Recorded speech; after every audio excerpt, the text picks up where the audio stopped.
ఈ ప్రాంతంలో ఉన్న దైవజనులందరికీ ప్రభు పేరిట నా వందనాలు చెల్లిస్తూ ఉన్నాను. ఈ సంఘ బిడ్డలకు ఆయా ప్రాంతాల్లో నుండి ఈ సభకు ఈ ప్రాంతానికి వచ్చిన బిడ్డలందరికీ కూడా ప్రభు నామంలో వందనాలు. ప్రైజ్ ద లార్డ్ అండి. మొదటిసారి ఈ అచ్యుతాపురం క్రాస్ అవుతూ వెళుతూ వచ్చాను. 1-2 మీటింగ్స్ అటెండ్ అయ్యాను తప్ప నేను ఈ ప్రాంతంలో అడుగు పెట్టడం ఇదే మొదటిసారి. ఇంత లోపలికి రావడము, కానీ చాలా సంవత్సరాలుగా ఈ ప్రాంతం కొరకు, ఈ అచ్యుతాపురం ప్రాంతం, ఈ పరిసర ప్రాంతాలు, ఈ ప్రాంతాలలో సేవ చేస్తున్న సేవకుల కొరకు, నేను ఎరుగని వారి కొరకు కూడా ప్రభు సన్నిధిలో నమ్మకంగా ప్రభు ఇచ్చిన భారాన్ని బట్టి ప్రార్థనలు చేస్తూ వచ్చాను. ఇది ఇలాగున ఒక ప్రాంతంలో అడుగుపెట్టి ఆయన నామ మహిమ కొరకు ఆయన పక్షంగా పరిచర్య చేసే అవకాశం ప్రభువే తన చిత్తానుసారంగా అనుగ్రహించారని నమ్మి ఆయనను స్తుతిస్తూ ఉన్నాను. దేవునికి స్తోత్రం కలుగునుగాక. హల్లెలూయా. కొద్దిసేపు దైవ వాక్యాన్ని ధ్యానం చేసుకుందాం. 2వ సమూయేలు గ్రంథం 7వ అధ్యాయం 29వ వచనాన్ని చదువుకుందాం. 2వ సమూయేలు గ్రంథం 7వ అధ్యాయం 29వ వచనాన్ని చదువుకుందాం. దయచేసి నీ దాసుడనైన నా కుటుంబం నిత్యము నీ సన్నిధిని ఉండునట్లుగా దానిని ఆశీర్వదించుము. యెహోవా నా ప్రభువా, నీవు సెలవిచ్చి ఉన్నావు, నీ ఆశీర్వాదము నుండి నా కుటుంబము నిత్యము ఆశీర్వదింపబడునుగాక. చాలండి, చిన్న మాట ప్రార్థన చేసుకుందామా. మహాగణుడా, పరిశుద్ధుడమా యేసయ్యా, నీ పరిశుద్ధ నామమునకు స్తుతులు స్తోత్రాలు చెల్లిస్తున్నాను. ఈ సమయంలో ప్రభు నీ ఏర్పాటును బట్టి, నీ సంకల్పమును బట్టి ఏర్పాటు చేయబడిన ఈ కూడికలలో అయాల్పురాలను నీ సేవకురాలను నిలవబడి పరిచర్య చేయుటకు మీరు కృప చూపినందుకు స్తోత్రాలు. నన్ను మమ్మలను పూర్తిగా నీ వశమునకు అప్పగించుకుంటున్నాము. ఇప్పటికే సకల ఆటంకములను మీరు తొలగింపచేసి ఈ రాత్రి మహిమ కలిగిన నీ కార్యములను జరిగించుటకై అయ్యా మీరు జోక్యము చేసుకున్నందుకు నీకు స్తోత్రాలు చెల్లిస్తున్నాను. మీరు చూపిన కృపకై నీకు వందనాలు, స్తోత్రాలు చెల్లిస్తున్నాను. ఈ స్థలములో మీరు సంచరించుమని, నీ సన్నిధిని ఇక్కడ ఉంచుమని ప్రభు మమ్మల్ని అందరినీ నీ వాక్కు చేత దర్శించి అయ్యా మీరు బలపరిచి, మీరు మాట్లాడి అయ్యా మా ప్రాణములను తెప్పరిల్ల చేసి తృప్తిపరిచి పంపుమని ప్రార్థన చేస్తూ ఉన్నాను. తండ్రి, అడ్డగించు దుష్టుని వని విరోధమైన కార్యం, ప్రతి నిద్రమత్తు నిర్లక్ష్యమును యేసు నీ నామములో నేను కొట్టివేస్తూ ఉన్నాను. మమ్మల్ని అందరినీ వశమునకు అప్పగించుకుంటుండగా పరిశుద్ధాత్మదేవా మీరు సంచరిస్తూ మీ ఆత్మ కార్యమును మా మధ్యలో, మా హృదయములలో మీరు జరిగించి మహిమ పొందుమని వేడుతూ సమస్త మహిమ నీకు ఆరోపిస్తూ యేసయ్య అతి శ్రేష్టమైన నామంలో ప్రార్థించి పొంది ఉన్నాము తండ్రి. దేవుని సన్నిధిలో ఈ రాత్రి కూడుకున్న మనందరి కొరకు ప్రార్థన చేయగా దేవుడు నాకు ఇచ్చిన ఒక తలంపును మీ మధ్య పంచుకొనుటకు దేవుడు నన్ను ప్రేరేపించిన ఒక మాటను మోసుకొని వచ్చాను. మనందరికీ ఇష్టమైన పదం ఆశీర్వాదం, అవునా కాదా? యథార్థంగా చెప్పండి. ఆశీర్వాదం వద్దనే వాళ్ళు ఎవరైనా ఉంటారండి? వద్దు అనే వాళ్ళు ఎవరూ లేరు. ఆశీర్వాదం కావాలి అని కోరుకునే వాళ్ళే, తప్పించే వాళ్ళే, ఆశపడే వాళ్ళే, ప్రయత్నించే వాళ్ళే అందరూ కూడా. అయితే బైబిల్ ఆ ఆశీర్వాదాన్ని గురించి ఏమి నిర్వచించింది, ఏమని చెప్పింది, అసలు ఎలాంటి ఆశీర్వాదాన్ని దేవుని బిడ్డలుగా మనము ఆశపడాలి, కోరుకోవాలి, దేని కొరకు ప్రయత్నించాలి అన్నదే ఈ దినాన దేవుడు తన హృదయంలో నుండి మనకు నేర్పించదలిచాడు. దేవునికి స్తోత్రం కలుగునుగాక. హల్లెలూయా. మనం చదువుకున్న లేఖన భాగంలోని మాట మొదటి దినవృత్తాంతాలు చదవక్కర్లేదు కానీ నోట్ చేసుకోండి. 17:27లో కూడా ఉంటుంది అదే మాట. ఈ ప్రార్థన, ఈ పలకబడిన ఈ మాటలు దావీదు మహారాజు తెలియజేశాడు. ఆయన చేసిన ప్రార్థన. దావీదు ఒక మహారాజు అని, అతడు దేవుని పక్షముగా ఎన్నో యుద్ధములు జరిగించాడని మనందరికీ తెలుసు. అతని యొక్క వృద్ధాప్య దశలో అతడు చేసిన ప్రార్థన ఇది. ప్రభువును వేడుకుంటూ ఉన్నాడు. ఒక రాజుగా అతడు స్థిరపడటం అతనికి ఒక గొప్ప ఆశీర్వాదమే. ఎన్నెన్నో రాజ్యములను జయించడం, బలాఢ్యులైన వారిని చాలా అలవోకగా ఓడించగలగటం, అసలు అతడు యుద్ధము చేసిన ప్రతి యుద్ధములో ఓటమి అనేదే లేకుండా గొప్ప విజయాన్ని సాధించడం, ఆ ప్రాంతాల్ని స్వాస్థ్యంగా పొందడం అసలు చాలా వెన్నతో పెట్టిన విద్యలాగా మారిపోయింది దావీదుకి. అది కూడా ఒక గొప్ప ఆశీర్వాదం అనే చెప్పుకోవచ్చు. మరి ఇంకా ఏమి కావాలని ప్రార్థన చేస్తూ ఉన్నాడు అని అంటే, ఆశీర్వాదమే కావాలి. ఆ ఆశీర్వాదం నీవు ఇచ్చేదైతే అది ఎప్పటికీ ఉంటుంది, అది కావాలి, అది నాకు, నా కుటుంబానికి నిత్యము ఇవ్వు అంటూ ఒక శ్రేష్టమైన మాటను ఇక్కడ అతడు పలికాడు. ఏమని? అయ్యా, నిత్యము నీ సన్నిధిని ఉండునట్లుగా నాపై, నా కుటుంబముపై దయ చూపు అని ప్రార్థన చేశాడు. అంటే ఈ మాటలను బట్టి మనకు అర్థం అవ్వాల్సిన విషయం, పరిశుద్ధాత్మ దేవుడు మన జ్ఞాపకములోనికి తెస్తున్న విషయం ఏమిటి అంటే, మనం అనుకుంటున్నట్లుగా దావీదు మహారాజు రాజ్యాలను సంపాదించడం ఒక ఆశీర్వాదం, రాజుగా సింహాసనముపై ఆసీనుడై ఉండటం ఒక ఆశీర్వాదం అనుకోవటం లేదు.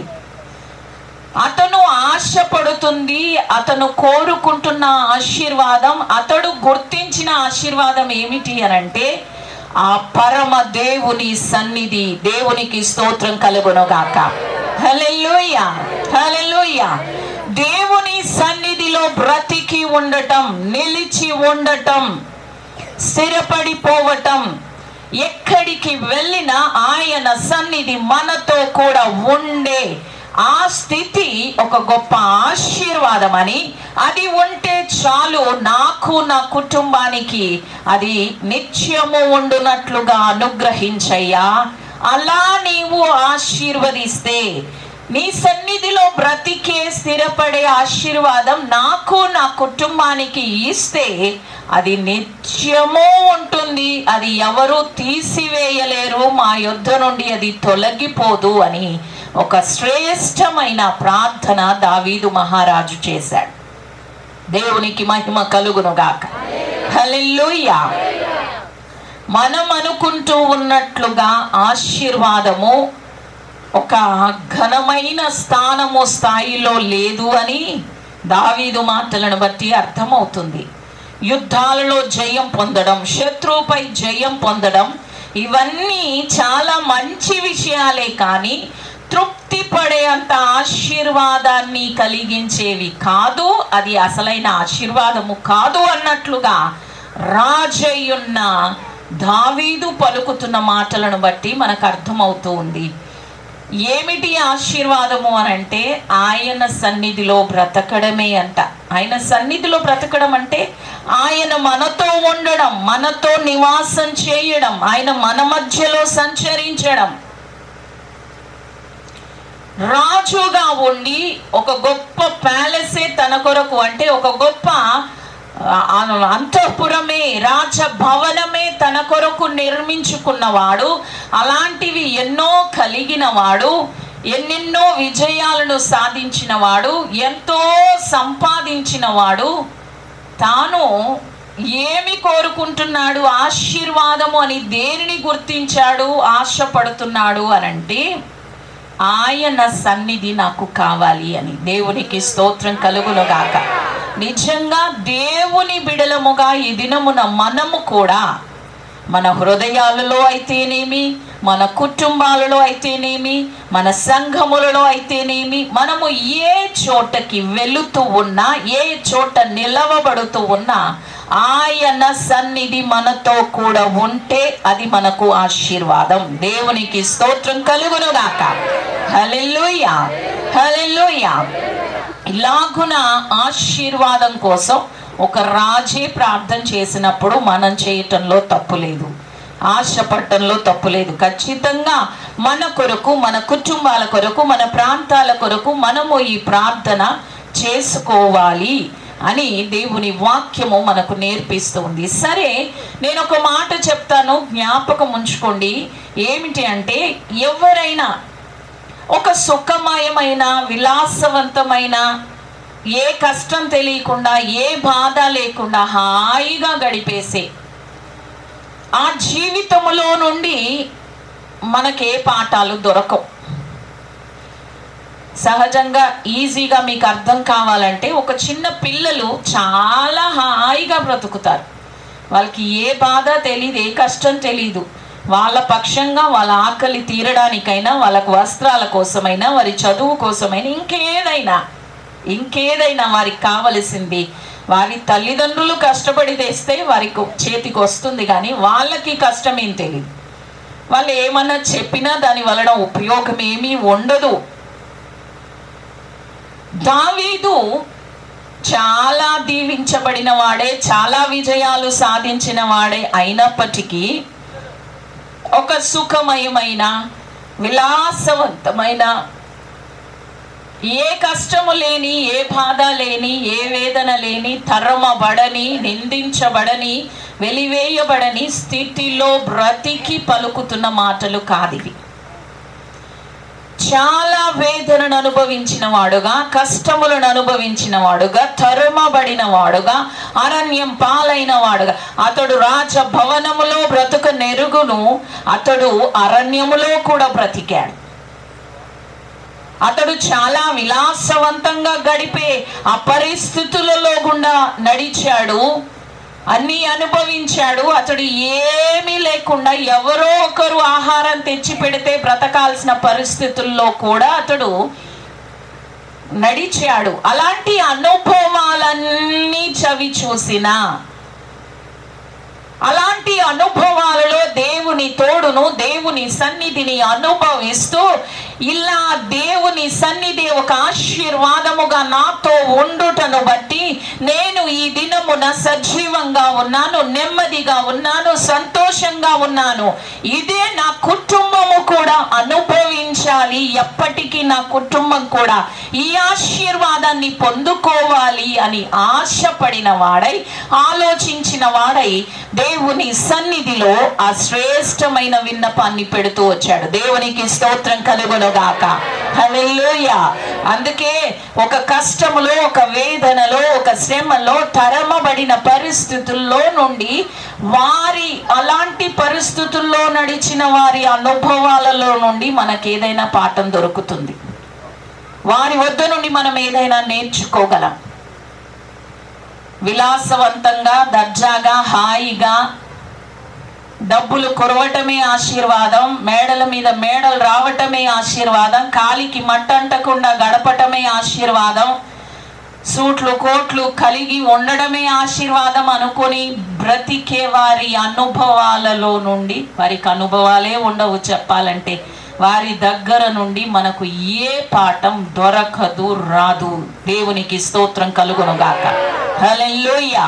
కనుక ఇది ఈ మాట ఇంత నొక్కి వక్కానించి నేను ఎందుకు చెబుతున్నానంటే, ఈ రోజున ఉపదేశం పేర, వాక్యం పేర ఎక్కడ అయినా వాక్యం దొరుకుతూనే ఉంది. ప్రకటించేవారు కోకొల్లలుగా ఉన్నారు. అయితే ఏది వినాలి, ఏది స్వీకరించాలి, ఏది మనకు మేలుకరమైనది, శ్రేష్టమైనది, మనకు ఉపయోగపడుతుంది, ఏ మార్గము గుండా వారు నడిచి దానిని మనకు బోధిస్తున్నారు, అది మనకు ఆశీర్వాదంగా మారుతుంది అన్నది మనము గ్రహించాలి, వివేచించగలగాలి. దేవునికి స్తోత్రం కలుగునుగాక.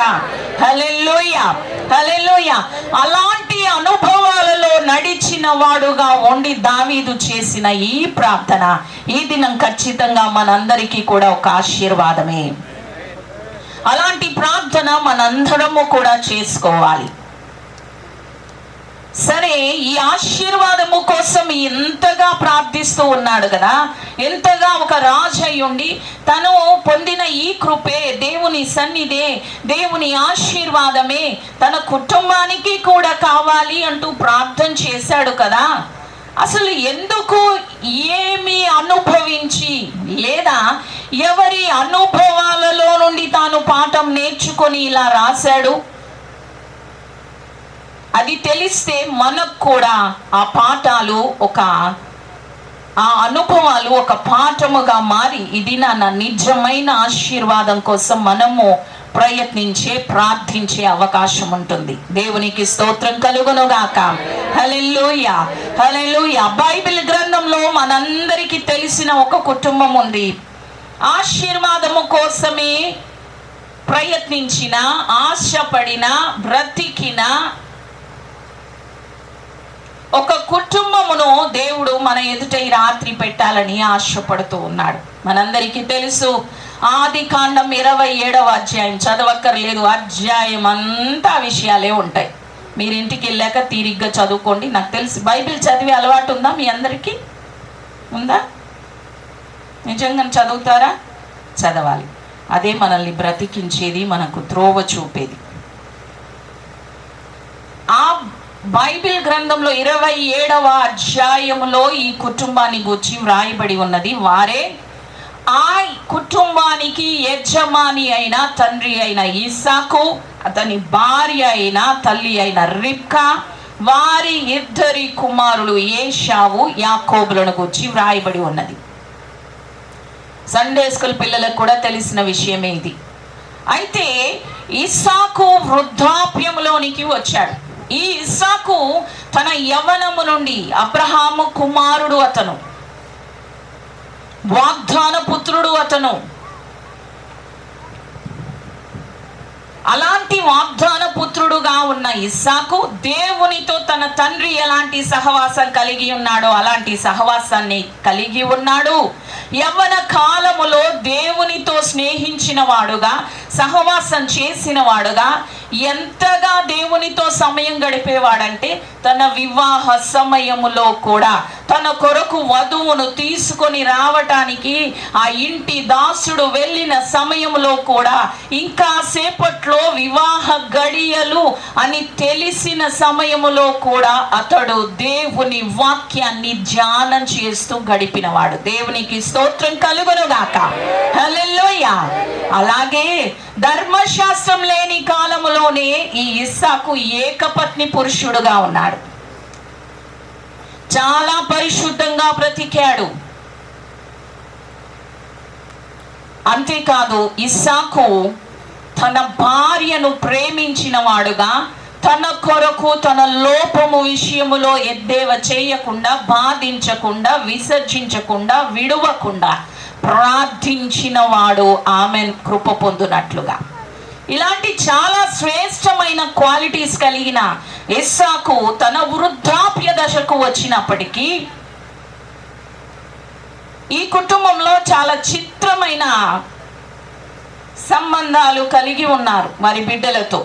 ఎలాగా అంటే, ఇస్సాకుకు సరిపోయినట్లుగానే ఉంది రిబ్కా కూడా. రిబ్కా తన యవ్వన కాలంలో చాలా ఆత్మదాహం కలిగినదిగా, తన కడవ పట్టుకొని బావి వద్దకు దాహము తీర్చుకొనుటకు వచ్చినదిగా, అంతేకాదు ఆమె పరిశుద్ధాత్మను వెంబడించుటకు ఇష్టపడినదిగా, పరిశుద్ధాత్ముడు ఆశించినది, తన మనస్సులో అనుకున్నది, అడగనేది కూడా అడిగింది చేసింది, అడగనేది కూడా తన మనస్సులో అనుకున్నది కూడా చేసి ఆయన ఎంపికకు సరిపోయిన స్థాయిని, స్థితిని కలిగినదిగా ఉన్నది. దేవునికి స్తోత్రం కలుగును గాక. హల్లెలూయా. ఉత్తమమైన క్వాలిటీస్ వీరిద్దరివి వారి యవ్వన జీవితంలో. కృప పొందిన వారు. ఈ రిబ్కాకి ఇంకొక శ్రేష్టమైన క్వాలిటీ, తన భర్త ప్రార్థించగా దేవుడు తనను దర్శించి తన గర్భము తెరిచినప్పుడు ఆ గర్భములో శిశువులు 2 కూడా పెనుగులాడుతూ ఉండగా ఆ విషయమై ఎవరికో చెప్పకుండా, ఎవరినో సంప్రదించకుండా దాని విషయమై వేదనను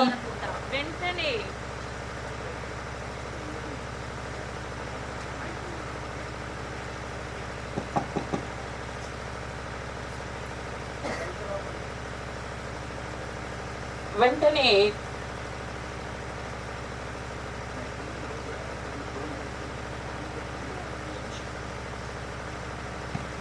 వెంటనే దేవుని సన్నిధికి వెళ్ళి దేవుణ్ణి అడగడం ప్రారంభించిందంట.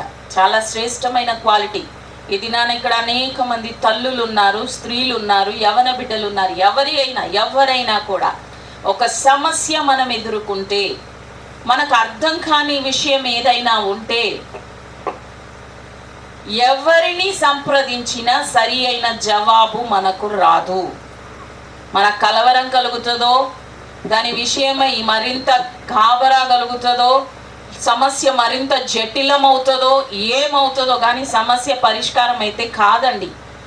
అసలు ఈ రిబ్కా వెంటనే యెహోవాను అడుగ వెళ్ళినందున ఆమెకు ఆమె బిడ్డల విషయం, తరతరములకు జరగబోవు భవిష్యత్తును గూర్చి దేవుడు బయలుపరిచాడు. దేవునికి స్తోత్రం కలుగును గాక. అబ్రహాముకు ఎన్నో సంవత్సరాల తరువాత జరగబోయేది దేవుడు చెప్పితే, మరలా అలాగున భవిష్యత్తును గురించి, బిడ్డల భవిష్యత్తు, వారి జీవితం, వారి యొక్క స్థాయి ఎలా ఉండబోతుందో, ఎలాంటి ఆశీర్వాదాలు వారు పొందుకుంటారో, ఏ స్థాయిలో వారు స్థిరపడతారో, దీవెన నొందుతారో, ఎలా బ్రతుకుతారో ఎంత వివరంగా రిబ్కాకు మరలా తెలియజేయబడింది. దేవునికి మహిమ కలుగునుగాక. శ్రేష్టమైన క్వాలిటీస్ కలిగిన వారుగా ఇస్సాకు, రిబ్కా ఉన్నారు. వృద్ధాప్య దశకు వచ్చేశారు. వారి బిడ్డలు ఎదిగి పెద్దవారైపోయారు. ఆ పరిస్థితుల్లో ఒక రోజున ఇస్సాకు తన పెద్ద కుమారుని పిలిచి, నేను మరణించబోతున్నాను, ఇక నా మరణం ఎప్పుడో నాకు తెలియదు, అయితే నేను మరణించక ముందు పెద్ద కుమారుడు అయిన నిన్ను నేను దీవించున్నట్లుగా, ఆ ఆశీర్వాదాలు నీ మీదికి బదిలీ చేయునట్లుగా, తండ్రిగా, జ్యేష్ఠునిగా నేను నీకు ఇవ్వవలసిన శ్రేష్టమైన వాటిని నీకు ఇచ్చునట్లుగా నీవు నా కొరకు వేటాడి మాంసమును తీసుకొని దాన్ని సిద్ధం చేసి రా అని చెప్పాడు. అసలు ఇంకా ఈ తండ్రికి ఏశావు అంటే చాలా ఇష్టమట. ఏశావును ప్రేమించాడంట. రిబ్కా చిన్న కుమారుడైన యాకోబును ప్రేమించింది. ఏ కుటుంబంలో అయినా ఉండకూడని, చేయకూడని ఖచ్చితమైన పని ఇది. దేవుడు మనకిచ్చిన బహుమానాలను మనము పక్షపాతము లేకుండా ప్రేమించగలగాలి. ఏమండి, యేసయ్య మనందరి కోసం ప్రాణం పెట్టాడు కదా. పక్షపాతం చూపి ఒకరి కోసం ఒకలాగా ప్రేమించి ప్రాణం పెట్టాడా? లేదు. అందరినీ ఒకే రీతిగా ప్రేమించువాడు. ఆయన ఎలా ఉన్నాడో, పక్షపాతము లేకుండా ఎలా ప్రేమ చూపాడో, ఆయన బిడ్డలంగా మనం కూడా అలాగే చేయాలి. ముఖ్యంగా అది మన బిడ్డల విషయంలో మొదట ప్రారంభించాలి. దేవునికి స్తోత్రం కలుగును గాక. సరే, వారలాగున అదొక పొరపాటు చేశారు. మరలా వృద్ధాప్యంలో ఆశీర్వదించాలంటే మాంసం తింటేనే ఆశీర్వాదం పలకడం వస్తుందా? చాలా చిత్రమైన కోరిక కదండి.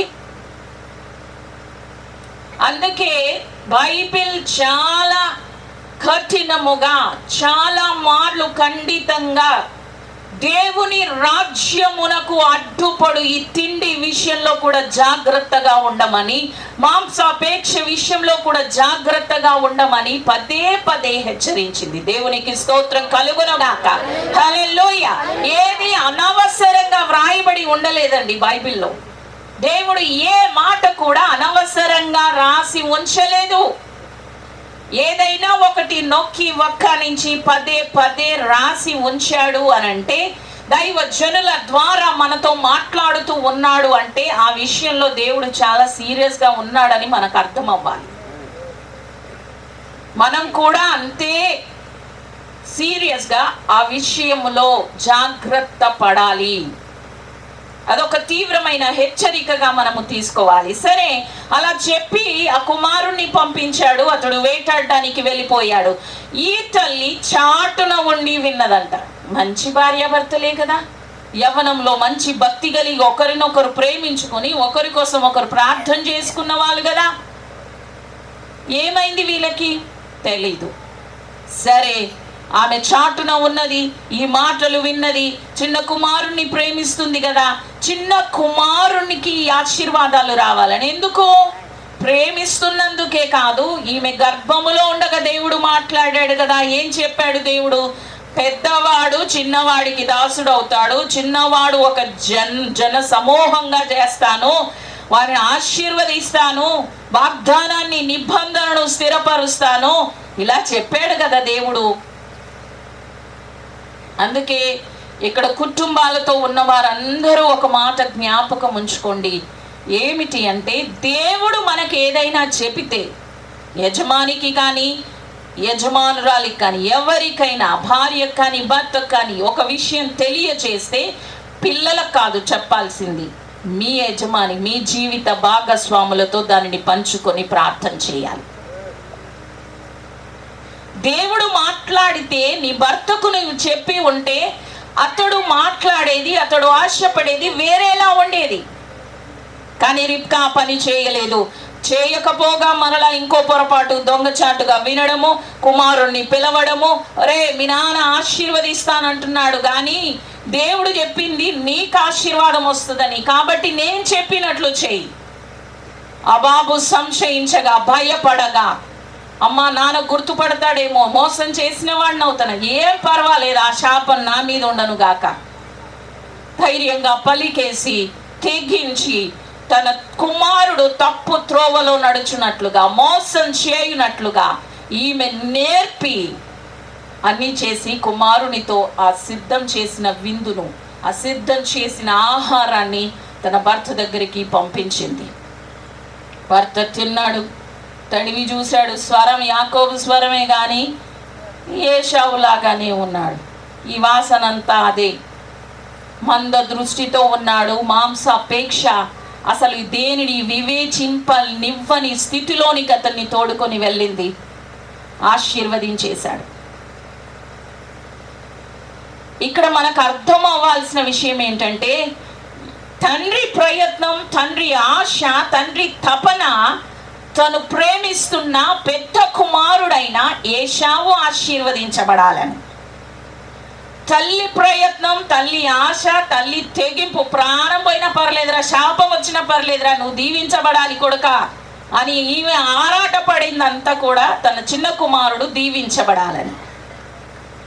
తల్లి చెప్పినట్టే చేసి, అసలు ఇంకా అంతకు మించి యాక్ట్ చేసి కదా. తల్లి చెప్పిందా, ఎల్లు ఇలా వస్త్రాలు వేస్తాను, ఇలా సిద్ధం చేస్తాను, పో ఆశీర్వాదం తీసుకో అంటే, ఇంత త్వరగా వచ్చావా కొడుకు అంటే, నా దేవుడు నా ఎదుటికి దానిని తీసుకొని వచ్చాడు నీకోసం. చూడండి తల్లులు, జాగ్రత్త. మీ పిల్లలకి మీరు ఎంత చెబితే ఎంత చేయగలరు, అది మీకే నష్టం కలిగిస్తుంది. మీ హృదయానికి గాయం కలిగేలాగా వారి ప్రవర్తన మారిపోతుంది. ఎప్పుడూ అలాంటి పని చేయకూడదు. ఇలాగున ఆమె నేర్పిన దానికంటే మించి చక్కగా అతడు అందులో జీవించేసి ఆశీర్వాదాలన్నీ పొందుకున్నాను అనిపించుకొని వెళ్ళిపోయాడు.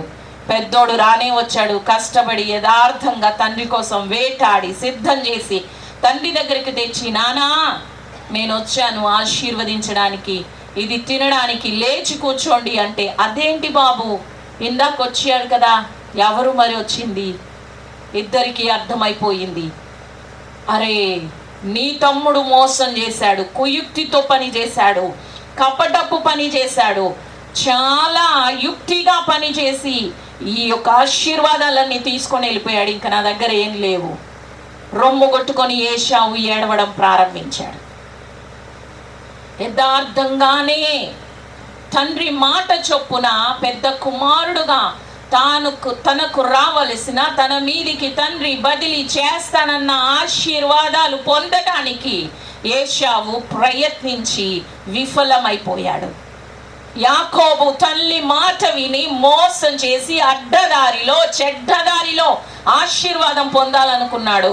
కానీ తన అన్న పగ పట్టాడని తెలిసి ఏ తల్లి అయితే మోసం చేయడం నేర్పిందో ఆ శాపం నా మీదికి వచ్చును గాక, నీకెందుకు రాకూడక నేను చూసుకుంటాను కదా, ఎందుకురా అంత భయపడుతున్నావు అని చెప్పిన తల్లి, ఒరేయ్ మీ అన్న నిన్ను చంపేసేలా ఉన్నాడు, అర్జెంటుగా పారిపోరా, అరణ్యం పాలు చేసింది ఆ తల్లి మాటలు ఆలోచన.